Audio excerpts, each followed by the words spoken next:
அந்த பெண்களை பாதுகாக்கணும், அவங்கள காப்பாற்றணுன்ற ஒரு எண்ணத்துல இங்கிருந்து களப்பணியர்கள் போனவங்க அந்த பெண்களை வந்துட்டு தொட்டு தூக்குறதுக்கு பயப்படுறாங்க. என்ன பிணங்களை தூக்குறதுக்கு கூட சில கட்டுப்பாடு மாதிரி ஒரு சடங்கு மாதிரி என்னன்னு பண்றாங்கன்னா, அந்த இடிபாடுகள் இருக்கிற அந்த கட்டட துகள்கள் தனியா நகர்த்திட்டு அங்கிருந்து ஒரு பெட்ஷீட்டை போட்டு அவங்கள சுத்தி தன்னுடைய கை நேரடியா அந்த பெண் மீது பற்றக்கூடாது.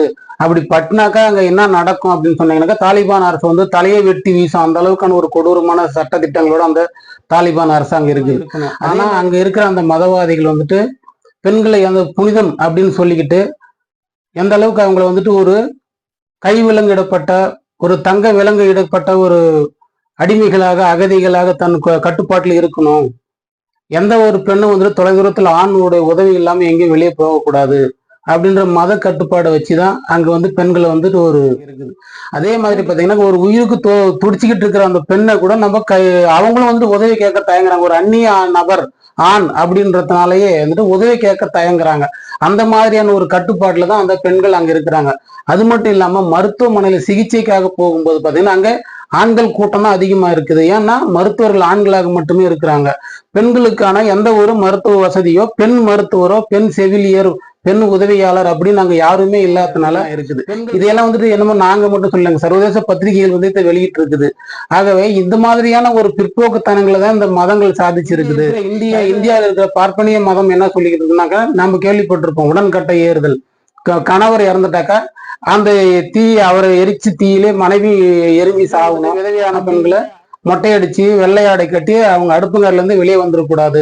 அந்த மாதிரியான ஒரு பெண்களை வந்து தூய்மை புனிதம் அப்படின்னு எல்லாம் பேசிக்கிட்டு இருக்கு. இந்த மதங்கள் வந்து என்ன சொல்லி இந்த மாதிரி தான் சொல்லுது. அதையும் தாண்டி என்ன செய்யுதுன்னு கேட்டீங்கன்னா, கங்கை நதிக்கரையில் உள்ள விடுதிகள், அதாவது வந்துட்டு விதவை விடுதிகள் அங்க கொண்டு போய் விட்டுட்டு அவங்க அங்கேயே இருந்து சாக வேண்டியதுதான்.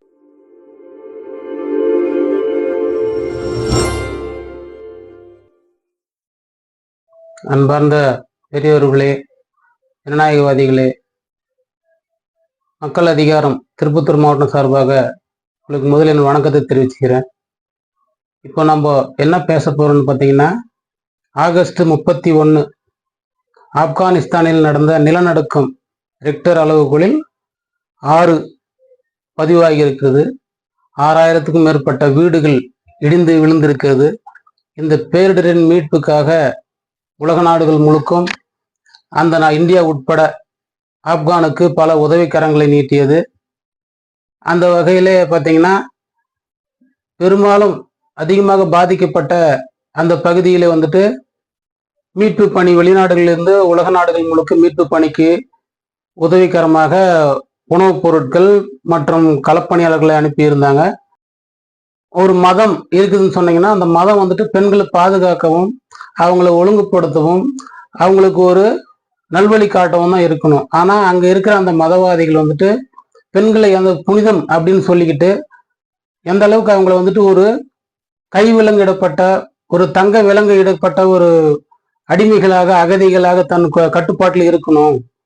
எந்த ஒரு பெண்ணும் வந்துட்டு தொலைதூரத்தில் ஆணுடைய உதவி இல்லாம எங்கேயும் வெளியே போகக்கூடாது அப்படின்ற மத கட்டுப்பாடை வச்சுதான் அங்க வந்து பெண்களை வந்துட்டு ஒரு கூண்டு கிளி போல வச்சு பாதுகாக்கிறாங்க. அது எதனால அப்படி சொல்றேன்னு சொன்னீங்கன்னாக்க, அந்த இடிபாடுகள் அந்த ரிக்டர் அளவுகள் 6 என்ற மிகப்பெரிய ஒரு பூகம்பம் நடந்த அந்த நாட்டுல அந்த பாதிக்கப்பட்ட பெண்களை தொட்டு தூக்குறதுக்கு கூட ஒரு ஆணுக்கு வந்துட்டு பயப்படுறாங்க. அவங்க ஒரு களப்பணிக்கு போறாங்க.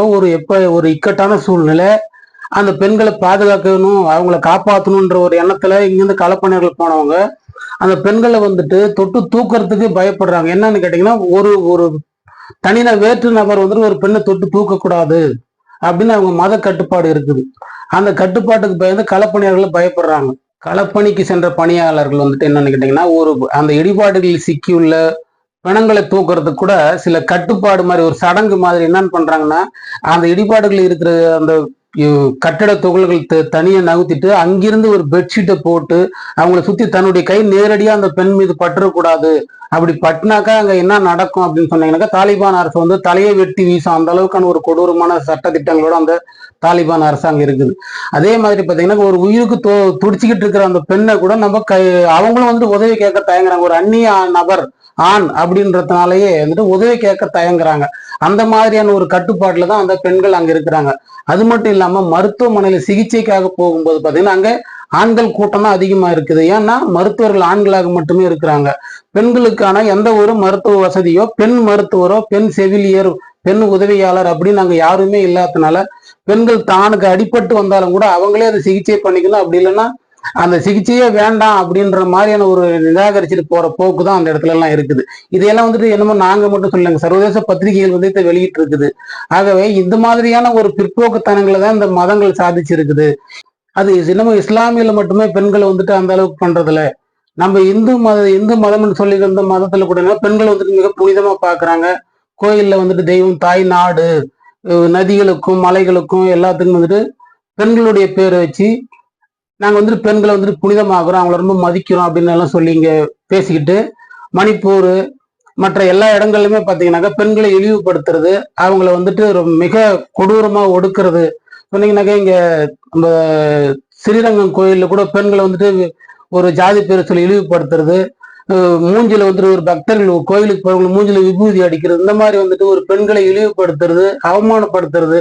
ஆனாலும் அவங்கள வந்து என்ன கேட்டீங்கன்னா உங்களை வந்துட்டு புனிதமா பாக்குறோம், பெண்களை ரொம்ப புனிதமா நாங்க மதிக்கிறோம் அப்படின்னு சொல்லிக்கிட்டு இந்த மாதிரியான ஒடுக்குமுறைகளை வந்துட்டு மதங்கள் செய்துகிட்டு இருக்கு. அது இஸ்லாமிய மதமாக இருந்தாலும் மற்ற எல்லா மதங்களுமே இது மாதிரிதான் பெண்களை வந்துட்டு ஒரு ஒரு கூண்டுக்குள்ள அடைப்பட்ட ஒரு கிளி அனைத்து சுதந்திரமும் கொடுத்தாலும் உங்களுக்கு உள்ளவே நீங்க இருக்கணும், யாருக்கு எந்த காரணத்துக்கு கொண்டு இந்த கட்டுப்பாட்டுல இருந்து வெளியே போயிடக்கூடாது அப்படின்ற ஒரு கட்டுப்பாட்டுல அவங்கள வச்சிருக்கிறாங்க. இதை வந்துட்டு பெண்கள் வந்துட்டு இது எப்படி நான் பாக்குறோம், இனி வந்துட்டு இன்னைக்கு உலகம் எங்கேயோ வளர்ந்து போய்கிட்டு இருக்கு. நிலவுல கொண்டு போயிட்டு விவசாயம் பண்ற அளவுக்கெல்லாம் முன்னேறி நடந்திருக்கு. இன்னைக்கு ஏஐ அப்படின்ற ஒரு தொழில்நுட்பம் இது உலக நாடுகள் முழுமையுமே வந்துட்டு இதை பயன்படுத்தி மிகப்பெரிய வேலைகளை செய்துக்கிட்டு இருக்கிறாங்க. கல்வி தரத்துல இருந்து பொருளாதாரத்துல எல்லா வகையிலும் வந்துட்டு இன்னைக்கு உயர்ந்ததாக நாம் சொல்லி கொண்டிருக்கிறோம். நம்ம மனித சமூகம் எந்த அளவுக்கு ஒரு தன் சமமான ஒரு இனம், அதாவது பெண் தன்னை எதிர்ப்பாளினத்தை வந்துட்டு இந்த அளவுக்கு ஒரு ஒடுக்குமா அப்படின்னு சொன்னீங்கன்னா மதங்கள் இது மாதிரி தான் சொல்லி கொடுத்துருக்கு. இது இஸ்லாமிய மதம் வளைகுடா நாடுகளில் உள்ள இஸ்லாமிய மதங்கள் மட்டுமே இல்லாம இங்க இருக்கிற இந்தியாவில் இருக்கிற பார்ப்பனிய மதம் என்ன சொல்லிக்கிட்டு இருக்குனாக்கா நம்ம கேள்விப்பட்டிருப்போம், உடன்கட்டை ஏறுதல். கணவர் இறந்துட்டாக்கா அந்த அவரை எரிச்சு தீயிலே மனைவி எரிஞ்சு சாகணும். அப்படி இல்லை அதுக்கு அடுத்த கட்டமா வந்துட்டு கேட்டீங்கன்னா பெண்களை வந்துட்டு விதவையான பெண்களை மொட்டையடிச்சு வெள்ளையாடை கட்டி அவங்க அடுப்புங்கள்ல இருந்து வெளியே வந்துடக்கூடாது. அந்த மாதிரியான ஒரு பெண்களை வந்து தூய்மை புனிதம் அப்படின்னு எல்லாம் பேசிக்கிட்டு இருக்கு. இந்த மதங்கள் வந்து என்ன சொல்லி இந்த மாதிரி தான் சொல்லுது. அதையும் தாண்டி என்ன செய்யுதுன்னு கேட்டீங்கன்னா கங்கை நதிக்கரையில் உள்ள விடுதிகள், அதாவது வந்துட்டு விதவை விடுதிகள் அங்க கொண்டு போய் விட்டுட்டு அவங்க அங்கேயே இருந்து சாக வேண்டியதுதான். எந்த ஒரு சுக துக்கங்கள் என்று எதுவுமே இல்லாம அவங்க அங்கேயே ஒரு நடைப்பணமா வாழ்ந்து சாகும். ஏன்னா இப்போ சமீபத்துல சுப்ரீம் கோர்ட் கூட ஒரு சொல்லியிருந்தாங்க, தோழர் அருள்மொழி இதை பதிவு பண்ணியிருக்கிறாங்க. என்னன்னு கேட்டீங்கன்னா அங்க இருக்கிற பிணங்களை வந்துட்டு இந்த மாதிரியான விதவை பெண்களை வந்துட்டு தூக்கி எடுக்கிறது கூட ஒரு எந்த ஒரு அமைப்பு எதுவுமே இல்லாத இருக்குது. இதுக்கு ஒரு அமைப்பை உருவாக்கி அதை அப்புறப்படுத்துறதுக்கான ஒரு இது செய்யணும். அருள்மொழி வழக்கறிஞர் கூட இதை பதிவு பண்ணியிருக்கிறாங்க. அது மாதிரி இங்க இருக்கிற பார்ப்பனிய மதம் கூட பெண்களை வந்துட்டு புனிதம் தூய்மை அப்படின்னு எல்லாம் சொல்லிக்கிட்டு இந்த மாதிரி ஒரு கொடூரமான கொடுமைகள் தான் இவ்வளவு நாளா அனுபவிச்சு இருந்திருக்கிறாங்க. அதனால இந்த மாதிரி கொடுமைகள் தான் இன்னைக்கு மதம் செய்திருக்குது. இதுல இருந்து வெளியே வரணும் அப்படின்னா நம்ம வந்துட்டு பொதுவா வந்துட்டு பொதுமக்கள் கிட்ட தான் நாம இதை நம்ம பேசணும். என்ன கேட்டானாக்கா மதவாதிகள் கிட்ட வந்து நாம தான் விலகி இருக்கணும். ஏன்னா அவங்க அந்த மத வெறியோட அந்த சிந்தனையில் தான் இருக்கிறாங்க.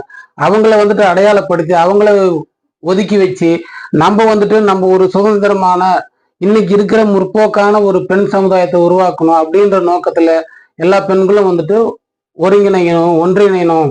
இந்த மாதிரி ஒரு பிரச்சனைகள், அதாவது வந்துட்டு மதம் சாதி இந்த மாதிரியான ஒரு பிற்போக்கான கருத்துக்கள் எங்க இருந்தாலும் அதை வந்துட்டு தூக்கி எறியணும் அப்படின்றத கேட்டுக்கிறாங்க. நன்றி.